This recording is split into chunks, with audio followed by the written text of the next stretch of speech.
So tonight we're going to be talking about a couple of different proverbs on money and wealth.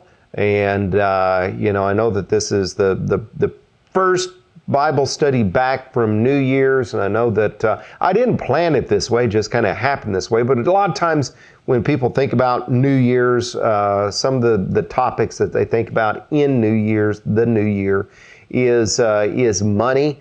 And as I was thinking about money here, in fact, it was just this afternoon. Money is kind of a really funny thing. I'm not even going to say interesting, because I don't want you to get the wrong idea. But really, money is a funny thing because for a whole lot of people, maybe the vast majority of people, money is just not a thing, right? I mean, when you think about money, money is just a thing, but because of what money does, we oftentimes have, no pun intended, an investment in it. It's like our attention, we can have some sort of object, we can have some sort of thing, and not really have so much emotional attachment to it. But money, on the other hand, it's really hard not to have that emotional attachment to it.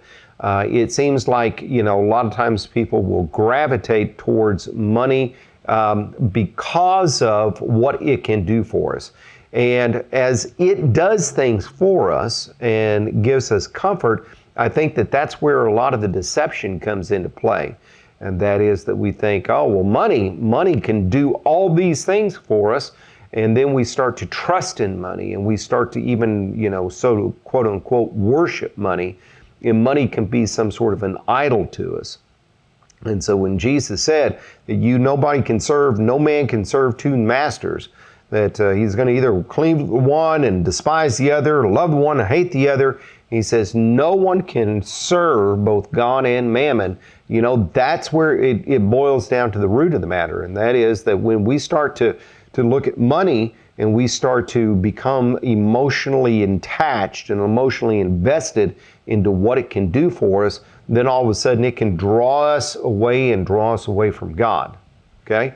And so when we think about that regard, that's kind of the spiritual aspects of it.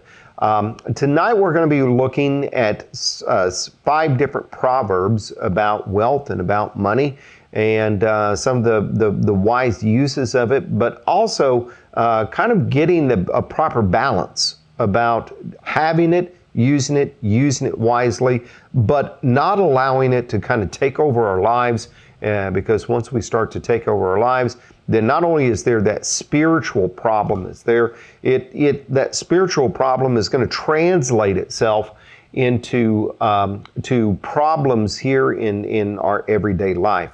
Proverbs going to be focusing more on that material, that problem in this day and age, in this life, so to speak. But we got tons of other scriptures to think about as far as the spiritual aspects too. Okay, so let's get started with Proverbs 10:4. And this was actually a proverb that I thought about when we were a couple weeks ago when we talked about hard work and laziness, because this kind of goes along with it. But I kind of put that off for tonight because, I wanted it, for tonight. Okay? So in Proverbs chapter 10, verse number 4, it says, "Lazy hands make for poverty, but diligent hands bring wealth." Okay? When we think back to the lesson on hard work and laziness, do you recall? I mean, I can't remember the specific proverb, but I know that we covered proverb where the one who chases after fantasies was never going to amount to anything, but all hard work brings a profit. Do you remember that proverb in so many words and everything like that? We talked about how, we can have ideas and everything like that, but ideas never accomplish anything. Ideas never do anything, right? If we're going to really do something, then there's going to have to be some sort of work involved with it. And when we talk about money, it's the same thing. And that is, we look at that last part of the proverb, and that is, diligent hands bring wealth. In other words, if we want to have some sort of wealth, we want to have money, then we've got to understand that there's got to be some work that's involved with it. We can't just expect that money is just going to show up somehow, some way. I mean, it does occasionally happen that way, but more often than not, how do we get money? We work for it, okay? And so if somebody's got this idea, and that is, the idea is this: hey, money is just going to be showing up. That is, if money's just going to be showing up, if it even happens, it's going to be very few and far between, is it not? And so, for that, if somebody's going around thinking, hey, money's just going to come to me, money's just going to happen, I can just simply live my life doing whatever I want, lazy hands, then the money's not really going to really get there very well. I mean, again, it might happen on an occasion, but if you really want to have wealth, if you want to have a savings account, then it's going to be with diligent hands. Okay? All right. Anybody have any questions on that one? Work to make the rest of our life work. We work to make life work. That's a good way of saying it.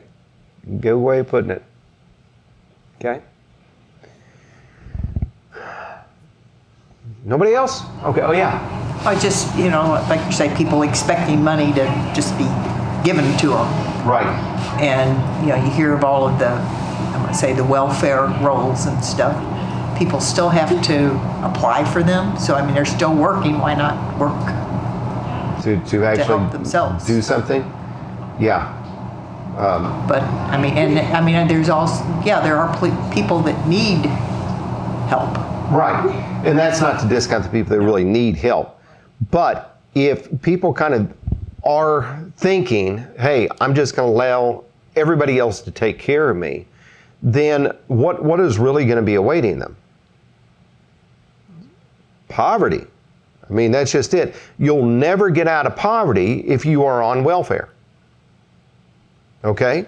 That's just the simple truth of the matter. If somebody is on welfare, they have no desire to get off welfare, they're stuck on welfare, well, then they're stuck in poverty, because welfare is for people who are in poverty. So if you're never going to do anything about it, then that's just the way that it's going to be.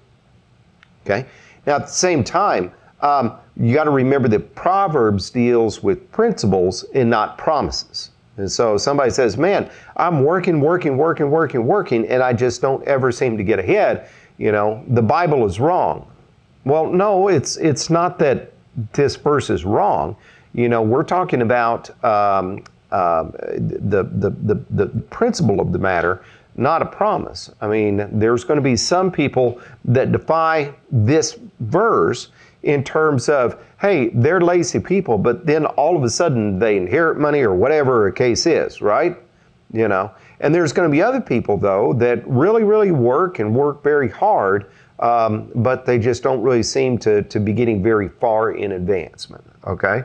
And so, again, this is talking about the principle of the matter and not necessarily the promise of it. Okay. Moving on to the next one, and that is Proverbs 13 and 11. It says, dishonest money dwindles away, but whoever gathers money little by little makes it grow. Okay? This last little bit of whoever gathers it little by little makes it grow. Many years ago, I used to work for Junior Achievement. And we would, there's people know about Junior Achievement. A lot of times people think, oh, it's that place down on 40 where kids go to But that's not really what I did. What I did was I took programs and I took it into schools, specifically like middle schools and high schools. And a lot of that had to do with entrepreneurship and financial education. And so there's a lot of different programs that we had as far as like budgeting and savings and everything like that. And there's one little thing that was in some of the programs, and I wish I could remember it because it was pretty good. But it was kind of like, in fact, you may have heard this before. It was a question of, would you rather have, like this very large, enormous sum of money, or would you rather have 1 penny every day, every week, every month, whatever it is, for such a long amount of time, where the interest is going to be, compounding at a certain percentage. So you tell the kids this, would you rather have this, $1 million, or would you rather have, this penny a day for so many years that where the interest is compound interest? And of course, they're all going to say, oh, the million, but we would say, well, what, if you would have taken the other one after so many years, you would have had this amount of money. It would have been a lot larger than the $1 million because of the compounding interest that's there. Okay? All right. And so the idea about whoever gathers money little by little makes it grow. There were, real stories of real people who didn't have hardly anything. And I mean, they worked for peanuts throughout their whole lives, but they were, saving money little by little by little by little. And then all of a sudden, everybody thought, oh, well, this person's, dirt poor, everything like that. But when they retired, they were millionaires. And, I remember talking about it. It was like, 2 or 3 different scenarios where that happens. And it really is true. And that is that somebody who's going to be gathering money little by little, they're going to be making it grow. Now, in contrast to that is going to be the very first part of that, and that is dishonest money dwindles away. This idea about dishonest money is really talking about, I think some translations will translate it vanity. Some translations, because, vanity is something that is nothing, okay? And so it's somebody who's going along and they're gaining money, but they're gaining money for doing nothing. They're trying to, and maybe I'm getting this confused with the verse down here later on, but the ones who will try and, pursue after money for nothing, pursuing after a fast buck, that it's going to dwindle away. And, you can see this right here with, I'm sure you have heard stories about people who, not the lottery. The lottery. People who win the lottery and have this big windfall, and within so many years, they say it was the worst thing that ever happened to me, and they were back to being flat broke. And now again, this is principles, not promises. There's other people it's not like this. There's some people that, they do come into some sort of sudden windfall, and, they are wise with it, they're careful with it, and everything like that, okay? So there are those people, but at the same time, it's more than likely people who get some sort of windfall, they're going to blow it really quickly.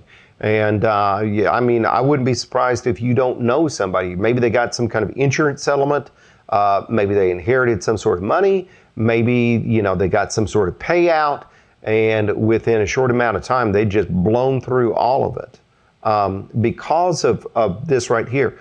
When somebody is going after money for nothing, they're going after for, something that is going to make them very rich very quickly. They're not going to have the same kind of appreciation as somebody who is going to be gathering money little by little, right? Somebody who's gathering money little by little, and trying to be financially aware about things, then they're going to have a greater appreciation for what they've got, and they're going to take care of it better, right? Because they want to see it grow. They want to see it take off. Same time, somebody's just like, I just want money, I want money, I want money. They're really getting into that trap of being sucked into this idea about, the emotional attachment for what money can bring. And so all of a sudden when they get it, it just goes because they blow it on whatever there is spent on. Okay, your thoughts on this one? You kind of summed it up real well. I mean, so many people don't realize if you're saving money, it's your money. It's there if you need it or want it, or have to have it maybe. But you live for today with your eye on the future. Right. There was a long time ago, back when more people used cash money than credit cards. Credit cards are really bad for, financial management.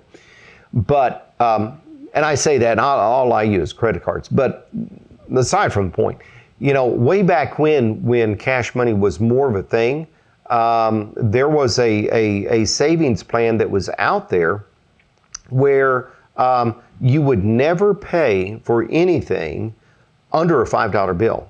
You would only have $5 bills in your wallet. Okay? And so if you were out and about, somebody said, hey, let's stop and get a soda or let's get a candy bar or something like that, you would be less likely inclined to go and say, I'm not going to be willing to spend $5 on that candy bar, right? If you had a couple of dollars, and then you'd be willing to fork it out. But it's a $5 bill. No, I'm not going to be willing to spend that $5 on the candy bar.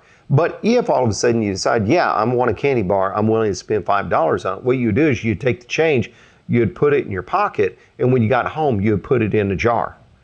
And so, you take the change. Everything's going to cost you in $5 increments, and then you get to keep the rest of it. And so it really wasn't a bad, plan, but how many of us really carry cash money around and spend cash money now? Okay. Anyway. Okay. But it's kind of this idea, isn't it? And that is that when you start to consider your money, then you're going to take care of your money. It's going to be growing little by little. Okay. Well, moving on. Proverbs chapter 23, verses 4 and 5. Here here's verse number 4, and here's verse number 5. And you could kind of look at it and you could say, hey, verse number 5, it could be something that was independent by itself. Verse number 4 could be something that was independent by itself. And that is verse number 4, do not wear yourself out to get rich. Do not trust in your own cleverness. Okay, well, that could be kind of a complete thought. Verse 5, cast but a glance at riches and they are gone, for they will surely sprout wings and fly off to the skies like eagles. That could be kind of an independent thought. But it's better to kind of take this all together because the two of these kind of, make sense when you look at them in comparativeness. And that is, it says, do not wear yourself out to get rich. Do not trust in your own cleverness. And then verse number 5 here is going to be giving you the why. Why that instruction in verse number 4 is so true. And it says in verse number 5, cast but a glance at riches, and they are gone. For they will surely sprout wings and fly off to the sky like an eagle. Have you ever wondered about that? I mean, it's kind of like, you're just going through life, you're just doing things, and all of a sudden you look at your bank account or you look at your wallet, and you're like, wait a minute, where did all that money go? There's been a lot of times that, I'll dig into my billfold to, pull out some money. I'm like, where did that go? I thought I had a couple of 20s in here. I don't have anything, How did that happen? And it's almost like they just sprouted wings and just flew off like eagles. The other day, well, when we were in Oklahoma, Shannon said something like, do you have any money? No, I don't have anything. I don't have anything in my wallet. And then later on, I got home and I was, reaching into my wallet to get something else. And it's like, oh, wait a minute, I've got a 20 in here. I didn't know they came back. Birds coming back to roost. But more than often than not, they just simply, fly off like eagles into the sky. And, that's just simply the way that a lot of times money goes because of that emotional spending, that emotional attachment to things, right? And sometimes just simply the way that life is and, expenses come up and we don't really have anything, can't do anything about it. We got to take care of it. And so it's like, here we're doing things and all of a sudden we look and go, wait a minute, where did all this go? Okay. And so if riches are going to be something that is going to be very temporary, then maybe we can look back at verse number 4 and we can say, well, if that is true, what is going to be our attitude concerning the riches? Okay? And so here is the attitude.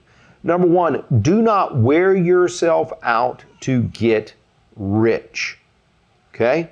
And so there's going to be some people out there that their whole goal in life is, I want to be rich. And they are going to be wearing themselves out to be rich. They're going to be working. They're not going to be putting other things first. They're not going to be putting God first. They're not going to be putting their family first. They're not going to be putting their health first. What they're putting first is they are putting first the idea about getting rich. And when Jesus said you can't worship God and mammon at the same time, if you think about mammon or riches being like a God, when we start to worship riches, we've got and are worshiping a very cruel, unforgiving, unloving, unyielding God. Are we not? And I mean, because money, we're going to give it everything and it's going to take everything. We're going to, devote ourselves to it and it's going to take everything to us. And it's never really going to give very much back to us in return. Okay? And so somebody coming along and they're saying they've got this attitude of, I am going to get rich. This is my number one goal. This is my one priority in life. Then when we do this, what we're really doing is we are trusting in our own cleverness. Now, this word cleverness is an interesting word because really, if you want to just kind of translate it the way it normally should be translated, it would be understanding. And that's interesting because when you read through the book of Proverbs, understanding is what? Understanding something that's desirable. As a matter of fact, understanding is something that is largely synonymous with wisdom. I thought we were supposed to get wisdom. And so here it's saying don't trust in wisdom, right? Or don't trust in understanding. But here's the key term here, and that is your own understanding. And so this idea about NIV translating as cleverness, it kind of gives the idea that we're not talking about some godly understanding. We're not talking about godly wisdom here. Instead, we're talking about human wisdom. We're talking about human understanding. We're talking about our own power, our own strength, our own abilities to do that. And when you think about somebody who is making this right here their goal in life, then aren't they putting their trust in that right there? I'm going to get rich. How do you know you're going to get rich? Well, I am depending on, working. I'm depending on figuring things out. I'm depending on bettering myself. I'm depending on this. I'm depending on that. And by the way, this isn't talking about somebody who wants to better themselves and anything like that. But you can see that if we have this attitude right there, then all of a sudden, what is going to happen when we realize that everything that we are putting stock in is in something temporary? Right? I mean, hey, I want to get rich. I want to do this. I want to do that. I'm going to put everything, all my eggs into this basket so that I can get rich and retire early. And then all of a sudden, stock market crashes, or you go bankrupt, or you die. There is always going to be an end to our riches, no matter what. They are always going to be temporary, period. And like I saw a church sign out one time that said, you don't see any funeral hearses pulling U-Hauls. And it's true. We say he with the most toys at the end of their life wins. No, you don't. You can't take it with you. And so that's not going to be the case. And so if that's going to be the attitude of, I'm going to get rich, I'm wearing myself out to get rich, I'm trusting on my own wisdom, I'm trusting on my own abilities, then all of a sudden when that day of realizing that it's all temporary happens, then it's just like, wait a minute, this is all for naught. This is all for nothing. What was I spending my life doing? We got better things to do with your life. All right, comments and questions about that one?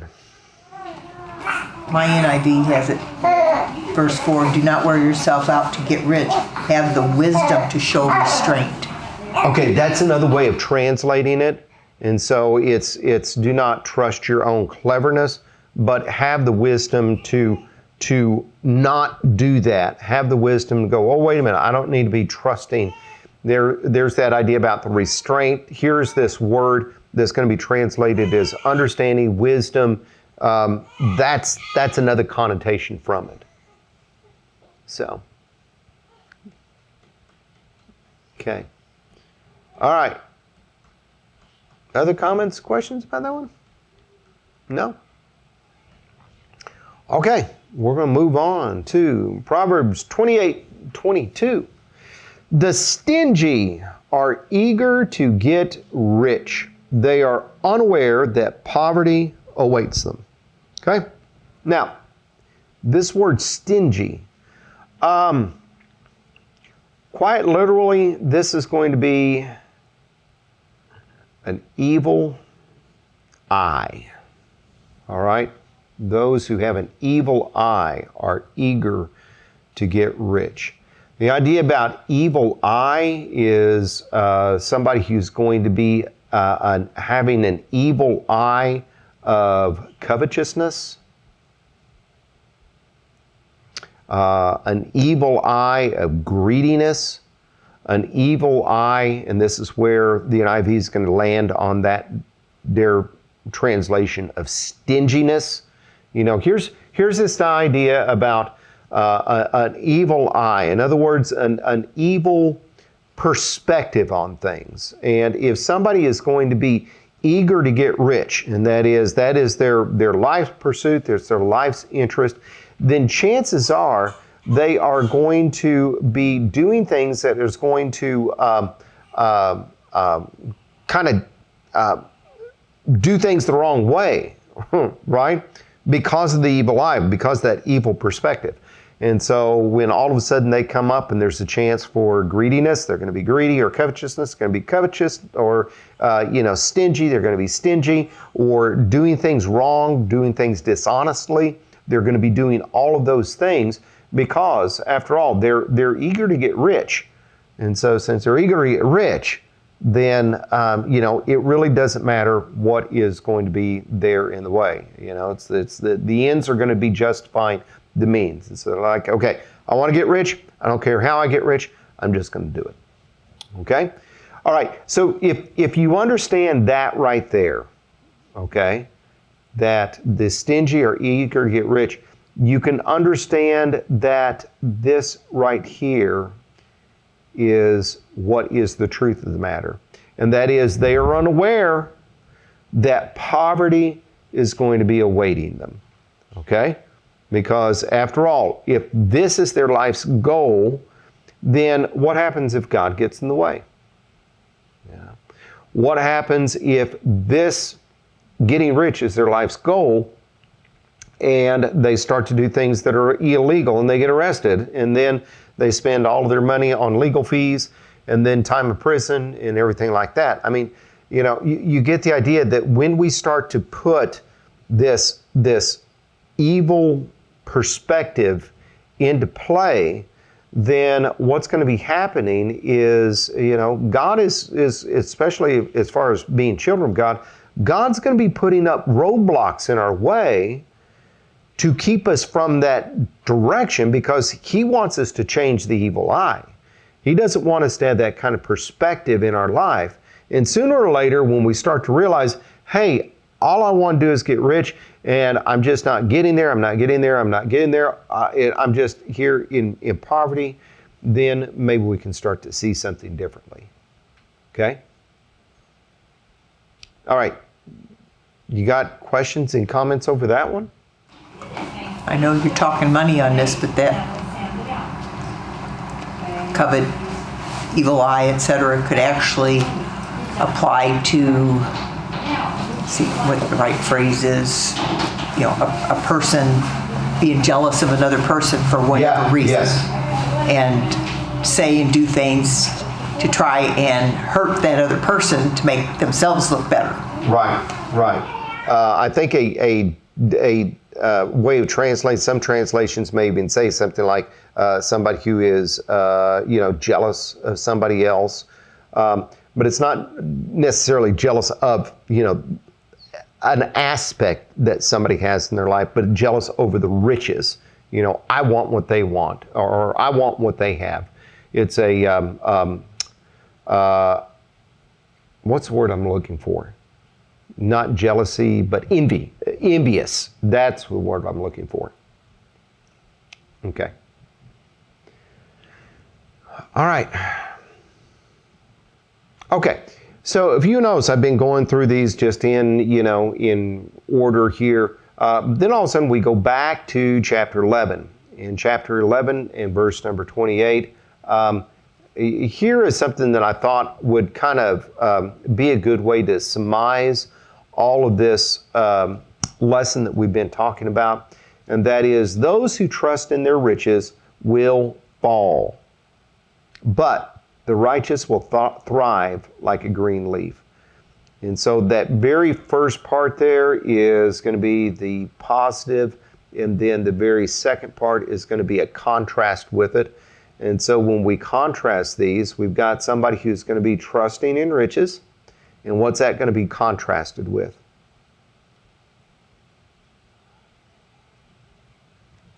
The righteous, right? And so if you look at it in that regard, then trusting in riches, if the contrast of that is righteous, then that makes trusting in riches unrighteous, doesn't it? Because after all, what does God want us to trust in? Does God want us to trust in money, or does He want us to trust in Him? In Him. And when we don't trust in Him and we're trusting in money, then it goes back to what we were saying. Nobody can serve two masters. You can't serve God and mammon.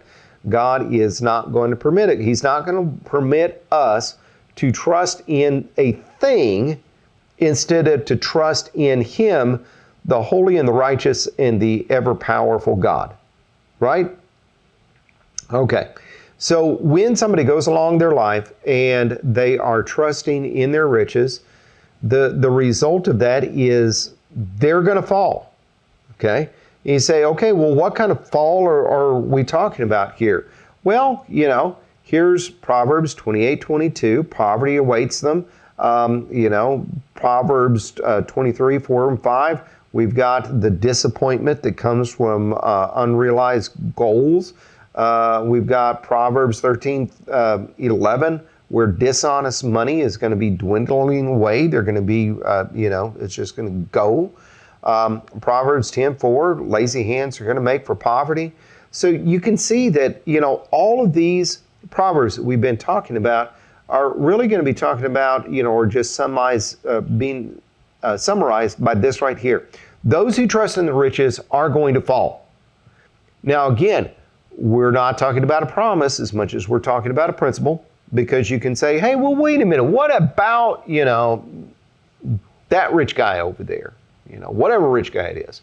They're trusting in their riches, and look at them, they're just, billionaires out there. How in the world can, okay. There's going to be exceptions to the rule, but for every billionaire out there who's trusting in their own riches, then guess what? There's a billion non-billionaires out there who aren't that way, right? Okay? All right. But contrast with this, the righteous will thrive like a green leaf. And so you think about a green leaf, sitting there on the tree branch, all lush and beautiful and fat and happy and sassy, and now I'm starting to think spring and summer and thinking, man, we need to hurry up and get rid of all this winter stuff, right? Too bad we're right at the beginning of it. But you get the idea that the righteous, that we are going to be thriving like a green leaf.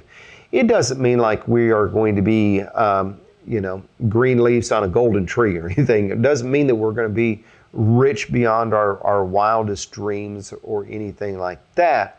It just means that if we are righteous and start to have a right look on life and money, then we're going to have a different perspective where we can have our contentment away from the love of money. And we can see that, hey, wait a minute. Money is a needed tool to get through life, but that's all it is. It's a tool to get through life, and life is more than just simply it. It's more than just simply the dollar bill signs that are attached to it. And, certainly, especially if we're saved, we're living for the Lord, then one day we're going to be with Him in heaven, and then we're going to say, boy, I'm glad that I didn't put all my hope and wealth or all my hope and trust in riches. I'm glad that I put my trust in the Lord. Okay? All right, that's all I got. Yeah. A green leaf has everything it needs provided for it. That is true. And it's accepting all of that, right? It's not, I mean, I guess it does make its own food, but it draws nutrients from the tree, it draws water from the tree, it absorbs sunlight, it is there. Right. And that's when we're righteous and we have faith, God provides for us too. Right. And it doesn't provide lavishness, but He provides necessity. Well, it provides, when the green leaf is on a healthy tree, and, that's why it's green, is because it's on a healthy tree, then it is being what it is meant to be. It is suited its purpose, and it's being full in its purpose too. A brown leaf is either going to be brown because it's connected to an unhealthy tree, number one, or number two, the tree may be healthy, but it's detached or, not really, on there very good. It's a broken branch, so on and so forth. So, we gotta have that connection to our healthy tree. Okay, other thoughts? No? Okay. Well, we'll stop right there then. So, okay, let's bow our heads. Dear Lord in heaven, we thank you for all of your blessings. We thank you for this day that you've given to us, and we thank you for the things in our lives that we have. We ask that you please help us to use our lives wisely, help us to use our lives for you, and help us to take these things that we learned tonight into our hearts. Lord, please forgive us of our sins, and we ask this in Jesus' name. Amen.